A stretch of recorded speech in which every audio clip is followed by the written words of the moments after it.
10 habits that make you mentally weak. The mind is everything. What you think, you become. These words, often attributed to the Buddha, remind us that our thoughts shape not only our reality, but also our strength. Yet in today's world, so many habits chip away at that strength without us even noticing. In this video, we will explore 10 subtle habits that Buddhism warns can weaken the mind, making us more fragile in the face of life's storms. But knowledge is power. Once you recognize these patterns, you can free yourself from them and begin cultivating resilience, clarity, and peace. Which of these habits do you recognize in your own life? Share your thoughts in the comments below. Your story may be the key that inspires someone else's awakening. Welcome to Dharma Pulse. 1. Negative mindset. A negative mindset is like a heavy veil that dims the light of life. It does not only cloud a single moment, but reshapes the entire landscape of perception. When the mind chooses to fixate on what is broken, every detail of existence becomes colored by despair. This is the subtle power of energy. Thoughts do not merely pass through us. They create the very frequency we live in. In psychology, this becomes a self-fulfilling prophecy. In the language of energy, it is vibration. To dwell constantly in gloom is to attune the whole being to suffering, and sooner or later, life begins to echo the same tone back to us. Buddhism reveals that this state of mind is not truth, but delusion, born from forgetting impermanence. When storms of difficulty arrive, we convince ourselves that the sky will never clear. Yet all phenomena are transient. As the teaching reminds us, this too shall pass. To see this clearly is to loosen the grip of hopelessness and to remember that pain is never eternal. Mindfulness becomes the doorway through which we recognize that a thought is just a thought, not the entirety of reality. By observing, rather than obeying, the cycle of negativity begins to dissolve. But observation alone is not enough. The heart must be softened through metta, the practice of loving kindness. Negativity contracts the spirit, convincing us that the world is cold and hostile. Metta expands it, radiating warmth to ourselves first, then outward to others. This is not a sentimental wish, but an energetic act that shifts vibration from fear to compassion, from contraction to openness. Each time the heart offers kindness instead of judgment, the dark veil thins. And deeper still lies the contemplation of impermanence. To meditate on change is to understand that nothing, no failure, no loss, no despair can hold us forever. What feels unbearable today will one day become memory, then dust. This realization is not meant to frighten, but to liberate. The fragility of all things is the very ground of resilience, because it teaches us that even suffering has an end.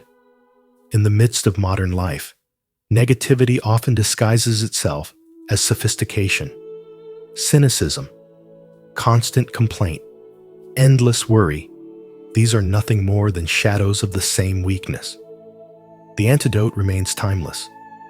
Mindfulness in every act, whether sipping tea, walking down the street, or speaking with a friend. When a dark thought arises, pause, breathe, ask, is this reality, or is this only a passing cloud in the vast sky of my mind? Through loving kindness, send blessings quietly throughout the day. To the stranger who irritates you, whisper inwardly, may you be free from suffering. To yourself, in moments of self-doubt, say, may I be at peace. These subtle currents of compassion reshape the inner atmosphere, making it harder for despair to take root. And always, return to impermanence. Every clock's tick, every leaf that falls, Every wrinkle etched by time is a teacher. They remind us that all things flow, all things transform. In this remembrance, despair becomes lighter because we know it cannot stay. The strength of the mind is not the absence of storms, but the capacity to stand firm while they pass. Mindfulness, loving kindness, and the wisdom of impermanence are not abstract doctrines. They are the frequencies that lift us out of weakness and return us to the unshakable ground of being. 2. Complaining about the uncontrollable. Complaining about what cannot be controlled quietly eats away at your strength, because the more you dwell on problems that are beyond your reach, the more powerless you feel. You replay the same frustrations in your mind. The weather that ruins your plans, the traffic that delays you, the unfair words someone once spoke, and each complaint tightens the chains that bind you to suffering. Buddhist wisdom teaches that pain is inevitable, but suffering is optional because it arises not from events themselves, but from our refusal to accept them. As the Buddha said, "You will not be punished for your anger. You will be punished by your anger." In the same way, you are not punished by the world's unpredictability, but by your endless clinging to how you think life should have unfolded. There is a modern story that reveals this truth clearly. A young man lost his job during a wave of layoffs, and instead of moving forward, he spent months bitterly telling anyone who would listen how unfair life had been. His friends rebuilt their lives, but he sank deeper into resentment, stuck in a loop of complaint that drained his spirit. Only when he began practicing meditation, sitting quietly, observing his thoughts without judgment, did he see that his true suffering came not from the loss of the job, but from his refusal to release it. By letting go of complaint, he discovered a new inner strength and eventually walked a path more meaningful than the one he had before. The same pattern exists in all of us. How many times do you keep alive an old wound simply by retelling it? How often do you confuse complaining with courage, as though repeating the injustice will somehow heal it? When you focus on what cannot be changed, you blind yourself to what is still possible. Meditation is not an escape from reality, but a training ground where you learn to sit in the storm without becoming the storm, to feel pain without multiplying it through resistance. Complaining adds weight to the burden you already carry, while acceptance lightens it and allows you to keep moving. The lesson is sharp but liberating. Every complaint is a seed of weakness. Every act of letting go is a step toward strength. Complaining keeps you stuck in a prison with invisible walls, while acceptance gives you the keys to walk free.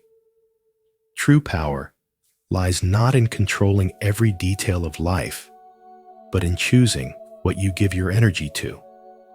Focus on what you can influence, release what you cannot, and remember that Buddhist wisdom shows you the path to resilience through acceptance, while meditation gives you the daily practice of freedom.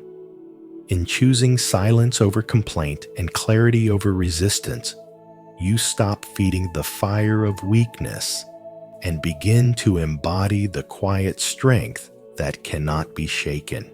3. Not expressing yourself. Not expressing yourself is like trapping a wild river inside a dam until it cracks the pressure of unspoken emotions, builds into storms of stress, anxiety, and a quiet sense of disconnection from who you truly are. When you silence your voice, you silence your energy, cutting off the natural flow of healing and weakening your spirituality.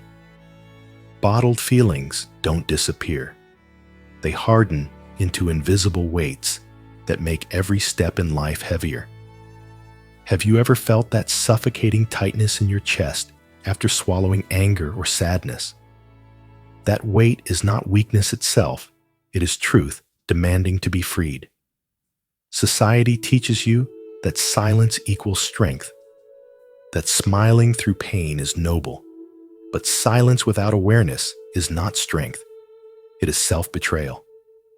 The Buddha reminded us that three things cannot be long hidden: the sun, the moon, and the truth. And truth, no matter how long it is buried, always finds a way to rise. Right speech in Buddhism offers the antidote, guiding you to speak truthfully, kindly, and mindfully, not only with words, but with presence, gestures, and the vibrations of your energy. Words are more than sounds.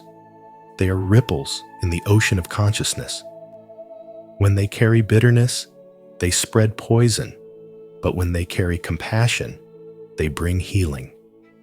Spirituality teaches that expression is not noise but resonance, a vibration that can either trap you in fear or set you free. To refuse to speak your truth is like wearing a mask in a world already full of masks. You may keep the peace on the outside, but you lose the peace inside. To express yourself with mindfulness, however, is to let your inner and outer worlds align so your energy can flow like an unblocked river. When you speak with awareness, you don't just release tension, you reclaim your right to exist fully. Every word becomes an act of courage, every sentence an offering of authenticity. Mahatma Gandhi once said, "Speak only if it improves upon the silence." This is not an invitation to bury your feelings, but to refine them into medicine. The practice of mindful speech transforms vulnerability into strength, turns silence into connection, and changes wounds into wisdom. So ask yourself, how many times have you betrayed your own soul just to avoid conflict? How often have you smiled outwardly while bleeding inwardly? And what would happen if you chose, just once, to express your truth with compassion instead of fear? The moment you give voice to what is real within you, healing begins not just for you, but for everyone your words touch. 4. Blaming others. Blaming others is like handing over the reins of your own destiny and letting someone else guide the horse of your life. The moment you point your finger outward, you give away your agency, and with it, your peace. Buddhism teaches that to blame is to forget karma, the universal truth that our actions have consequences. When you choose to dwell in resentment, you deny this law and live as if your suffering belongs to another, when in truth, it has always been your responsibility to transform. Blame feels deceptively safe. It convinces you that you are not at fault, that the world, your parents, your partner, or your society is to blame.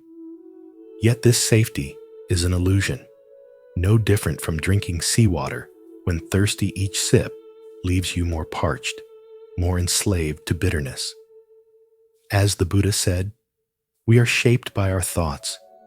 We become what we think. If you fill your inner world with accusation, you will slowly become a mirror of resentment itself, and the vibration you carry will only attract more of the same. The antidote is responsibility. Responsibility is not a burden. It is the doorway to freedom. When you accept that your choices, your words, your energy all ripple into the present moment, you reclaim your power. No longer a passive spectator, you step onto the stage of your life as the author of its script. Responsibility means you acknowledge pain without surrendering to it. You accept the wound, but you refuse to let the wound define your future. And with responsibility comes forgiveness. not shallow forgiveness that pretends nothing happened, but deep forgiveness that says, I will not allow poison to remain in my veins. You forgive others not because they deserve it, but because you deserve peace. You forgive yourself because hidden beneath every act of blame is silent guilt for not knowing better, guilt for not being stronger, guilt for not controlling what was beyond your control. Forgiveness dissolves this heaviness and frees the heart to breathe again. As Thich Nhat Hanh wrote, forgiveness is the capacity to let go of the past. Mindfulness then becomes your compass. When the impulse to blame rises, you pause, you breathe, and you watch the energy of blame within your body.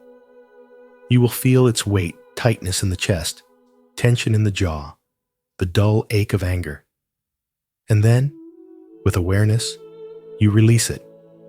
In that release, you shift your vibration from weakness to strength.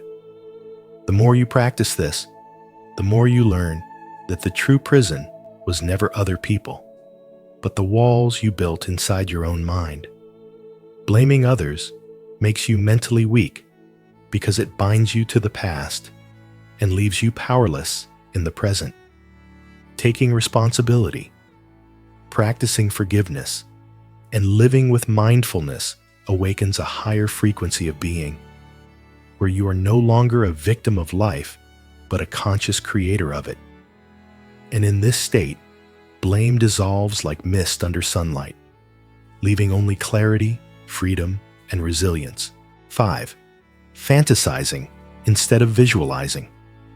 When your mind drifts into endless daydreams of a perfect future, a flawless life, or effortless success, you are building illusions as fragile as glass, beautiful in imagination, yet doomed to shatter when reality presses against them.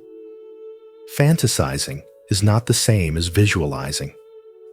Fantasy feeds on unreality, a castle in the clouds that leaves you powerless when life demands real effort. Visualization, however, is rooted in truth.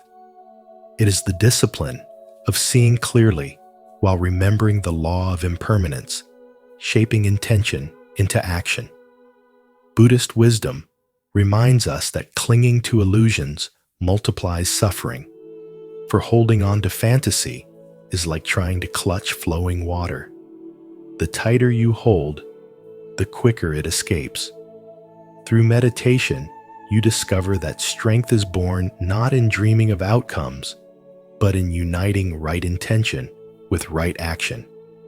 How many times have you imagined a perfect plan, only to realize later that you have not taken even one step forward? The irony is that the brighter the fantasy, the heavier the weight of inaction. There was once a man who dreamed constantly of writing a best-selling book. He spoke passionately of the awards he would win, the recognition he would gain, the wealth he would earn. Yet years passed, and he never wrote a single page.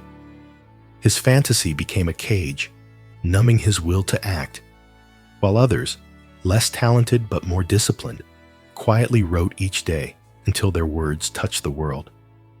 His failure was not a lack of brilliance, but a lack of vision rooted in reality. In Buddhist wisdom, vision is never idle. It is alive, practical, and mindful of impermanence. Meditation trains the heart to see that the future is not born from castles of imagination, but from this single breath, this present step, this choice in front of you. The question is not whether you dream, but whether your dreams are building bridges or merely keeping you entertained as life slips by. To visualize with mindfulness is to create an inner picture that aligns with deliberate steps, no matter how small, toward your goal. It is not glamorous, nor does it satisfy the ego instantly, but it carries the quiet force of transformation. Fantasy seduces with comfort. Visualization strengthens with truth. One offers escape, the other creates momentum. As the Buddha taught, with our thoughts, we make the world. But thought alone is not enough. It must be guided with clarity, disciplined with intention, and followed with unwavering action. In short, fantasy is the thief of action, while visualization, grounded in Buddhist wisdom and practiced through meditation, is the key to resilience and inner strength. When you replace illusions with mindful vision and anchor your intentions in the flow of impermanence, you step into a life not of empty dreams, but of steady transformation, where every action becomes a seed of freedom. 6. Neglecting relationships. Neglecting relationships is like letting a once vibrant garden fall into ruin, the flowers drooping, the soil turning dry, and the fragrance of life slowly fading away. Isolation may look like strength on the surface, but in truth, it is weakness that eats away at the soul. A human being without connection is like a tree without roots, standing but hollow, ready to fall at the slightest storm. Even the Buddha reminded us that to live alone is to live in suffering, but to live together with wisdom is to live in peace. Spirituality is not about escaping from others. It is about seeing divinity reflected in their presence, finding healing through genuine attention and presence. Energy follows where your focus goes. And if all your focus is consumed by endless screens, ambitions, or fears, what energy remains for those who sit beside you, longing to be seen? Society often feels like an invisible prison, its bars made of distractions, its chains forged by busyness. And when you neglect your relationships, you voluntarily lock yourself inside while your loved ones wait just outside, calling your name in vain. Presence is the antidote, but not the shallow presence of bodies sharing the same room. It is the kind of presence that speaks without words. I am here with you, fully, completely. Time, fleeting and impermanent, slips through your hands like water, never to return once lost. How many people realize its sacredness only at a funeral, when the chance for one more laugh, one more meal, one more look has vanished forever? Quality time has nothing to do with hours counted on a clock. It lives in the depth of listening, in the silence that needs no explanation, in the comfort of knowing this moment is enough. Healing begins there, in those sacred spaces where two souls meet without armor, without judgment, without distraction. Ask yourself, when was the last time you gazed into the eyes of someone you love and truly saw them not through the fog of anxiety or the blur of your phone, but with the clarity that recognizes their infinite worth? Rumi once said, "The wound is the place where the light enters you, and relationships are the mirrors that reveal both our wounds and our light. When you neglect them, you turn away from your own path to awakening, cutting yourself off from the very reflections that help you grow. Independence becomes a mask, a convenient lie, a way to disguise weakness as strength. Yet beneath it lurks loneliness and fear. Real spiritual growth is not built upon separation from people, but upon freedom from illusions. And the greatest illusion of all is believing that we have time. Tomorrow is not promised, and the ones you dismiss today may soon become only echoes in your memory.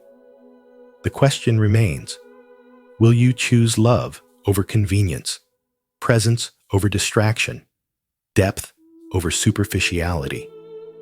Will you let your energy nourish what truly matters before it is too late? Every moment offers you the choice between building walls of loneliness or opening the gates to a garden of connection.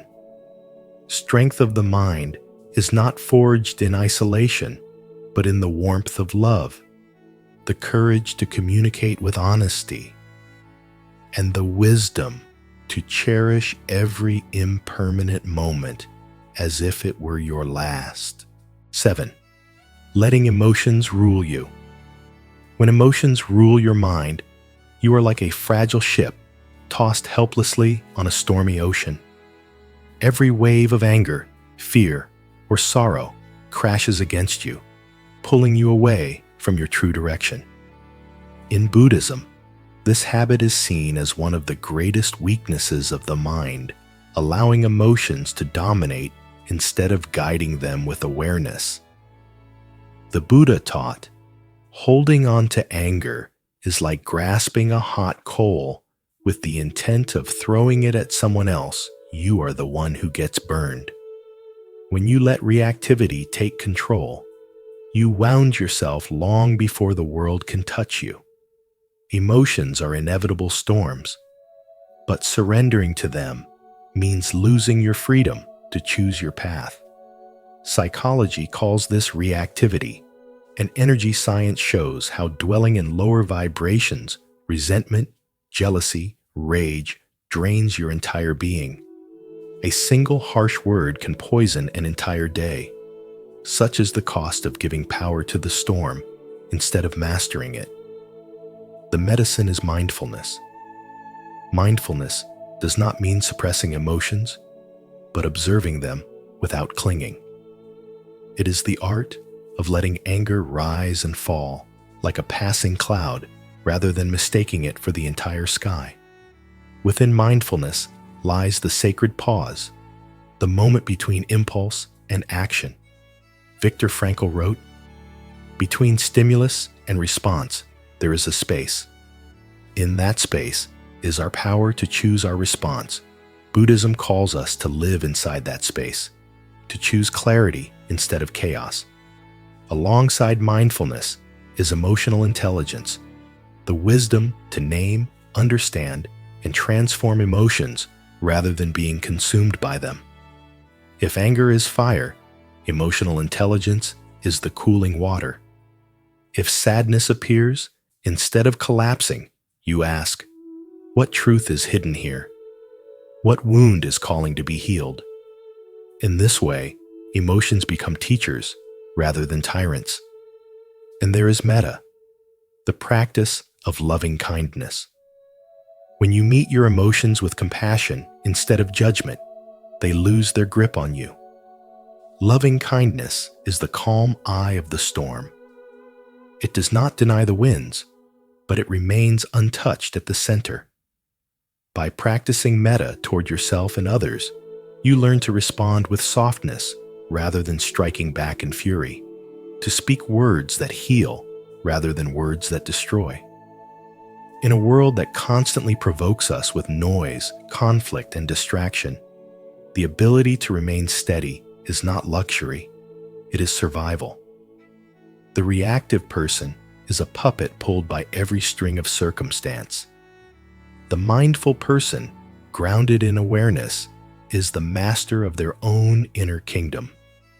To live in mindfulness is to rise into a higher frequency, beyond the prison of impulse, where you realize you are not your anger, not your fear, not your grief. You are the awareness that witnesses their passing. To walk this path is to reclaim your power. It is to respond with wisdom, with love, with clarity, instead of being dragged endlessly by storms. When the next wave of anger rises, will you drift like a lost vessel, or will you take the wheel and steer with presence? The choice remains with you, and mindfulness is the key that keeps your ship steady. 8. Trying to control everything. Trying to control everything is one of the most exhausting habits you can carry, and Buddhist wisdom shows us clearly why it makes you mentally weak. You may believe that by planning every step, anticipating every problem, and forcing outcomes to match your desires, you will find peace and security. Yet the reality is, the opposite control is like chasing a shadow.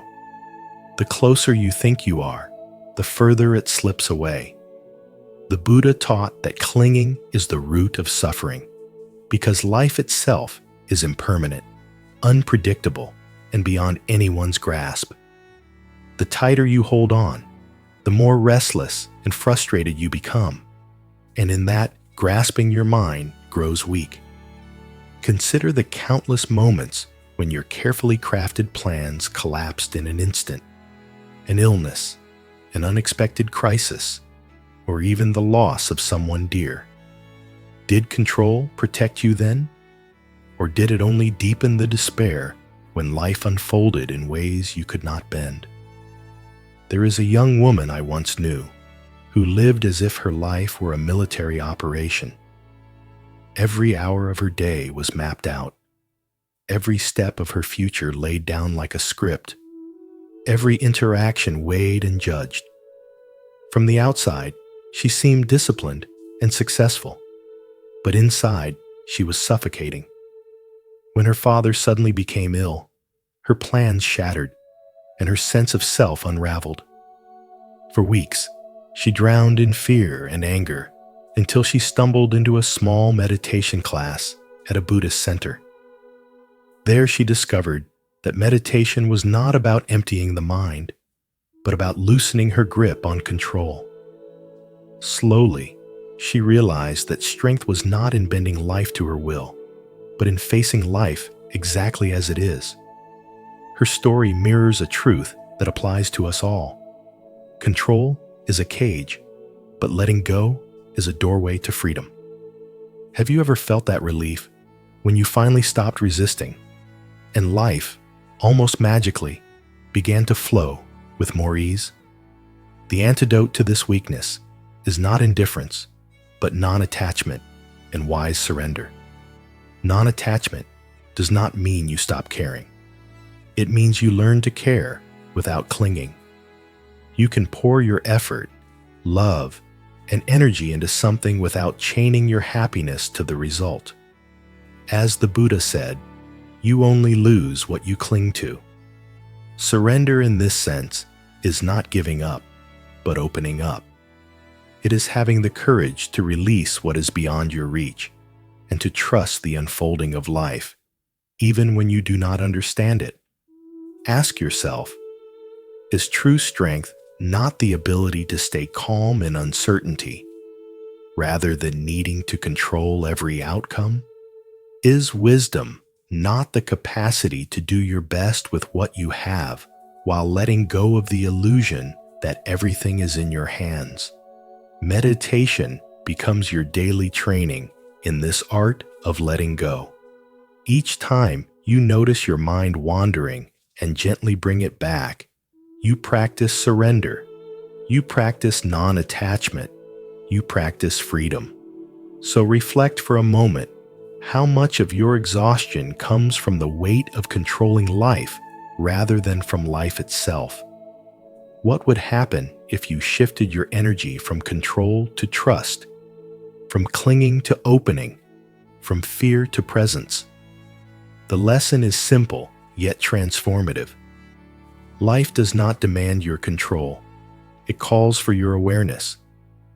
You are not asked to command the river, but to flow with it, to tend to what you can with care, and to release what you cannot. The mentally weak waste their strength in clinging to illusions, but the mentally strong, guided by Buddhist wisdom and disciplined through meditation, learn to surrender with dignity, walk lightly, and cultivate the unshakable calm that arises only when you stop fighting against the truth of impermanence. 9. Dwelling on the past. Dwelling on the past is like dragging a chain through the desert. Each regret, another iron link cutting into your spirit and holding you back from moving forward. Regret and guilt do not change what has already been written. They only poison the present and dim the light of the future. The Buddha reminded us, Do not dwell in the past. Do not dream of the future. Concentrate the mind on the present moment, because only in this very breath do you have the power to heal, to create, to live fully. Yet how often do you find yourself staring at closed doors, wishing they would open again, while the door of opportunity right before you remains unseen? When you feed these memories with your energy, they grow into shadows that haunt your every step, turning your mind into a prison where the jailer is not fate, but your own attachment. Forgiveness is the hidden key. It does not excuse what happened, but it unlocks the gate and sets you free.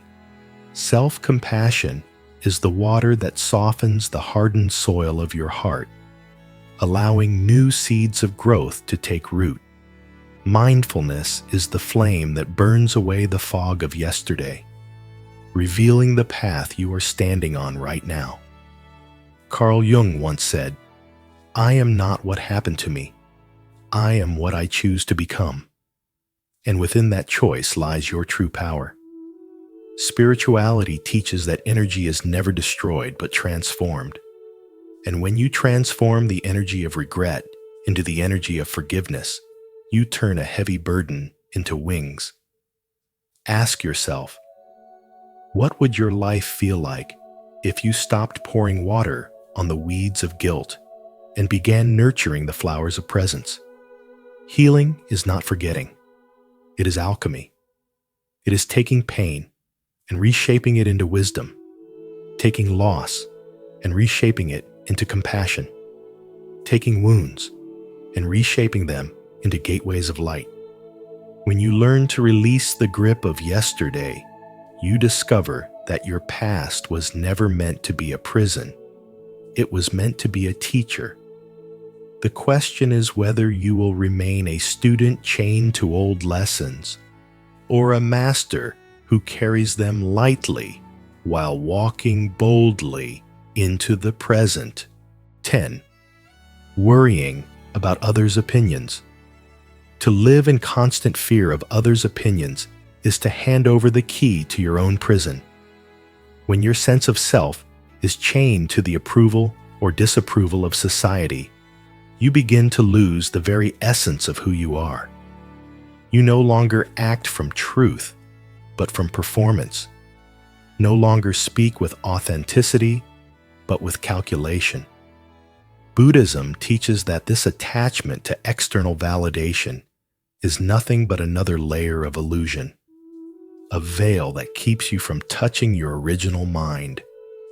When you let yourself be defined by others, you live like a mirror reflecting back what is placed before you, but never burning with your own flame. A mirror can show images, but it has no fire. The awakened being, however, carries the fire within. As the Buddha reminded us, you yourself, as much as anybody in the entire universe, deserve your love and affection. Self-love is not arrogance, but recognition of your inherent worth. Through mindfulness, you begin to see the subtle ways approval-seeking infiltrates your life. The hesitation before speaking, the silence when you long to express, the choices made out of fear of judgment rather than the clarity of your own heart. Each act of surrender to others' opinions weakens your inner foundation. You study a subject not out of passion, but obligation. You stay in relationships that suffocate your soul because you fear criticism. You silence the truth that trembles in your throat because you do not want to appear different. Every one of these moments chips away at your authenticity until you are left as a stranger to yourself. Psychology calls this the fragile ego's craving for affirmation. Energy science calls it lowering your vibration to fear and dependence. Buddhism calls it suffering born of attachment. The antidote is equanimity, a balanced state of mind that does not rise and fall with the tides of praise or blame. Equanimity does not mean indifference. It is strength. It is the calm eye in the storm. When someone praises you, you remain steady. When someone criticizes you, you remain steady. In that stillness, you are unshakable. And in being unshakable, you are free. Modern life constantly tempts us into the trap of validation through social media likes, the pressure to conform, the endless comparison to others. To practice freedom here requires conscious rebellion. Speak your truth, even when it makes others uncomfortable. Wear what lights your spirit rather than what draws compliments. Choose the path aligned with your soul's energy, even if no one claps. Each small act of courage strengthens the muscle of authenticity until self-acceptance becomes natural. And from self-acceptance, mindfulness flows. When you cultivate mindfulness, you begin to notice the rise of anxiety when you await approval, the quiet pain when you are overlooked, the subtle relief when you are praised. In noticing, you break the spell. From that awareness, self-love grows like a root, grounding you deeper. From self-love comes true freedom, the capacity to live without asking permission to be yourself. As Rumi wrote, "Be like a tree and let the dead leaves drop. The dead leaves are the opinions of others, and you are the tree alive, rooted, reaching for the sky in your own time, your own way." In this video, we explored 10 habits that quietly drain our mental strength through the lens of Buddhist wisdom, from clinging to negativity, comparing ourselves to others, avoiding discomfort, to resisting change. Each of these habits weakens the mind, while awareness and mindful practice help us cultivate resilience, clarity, and inner peace. Growth begins not in grand gestures, but in the small choices we make every day. Which of these habits do you see reflected in your own life? And how are you working to transform them? Share your thoughts in the comments below. I'd love to hear your journey.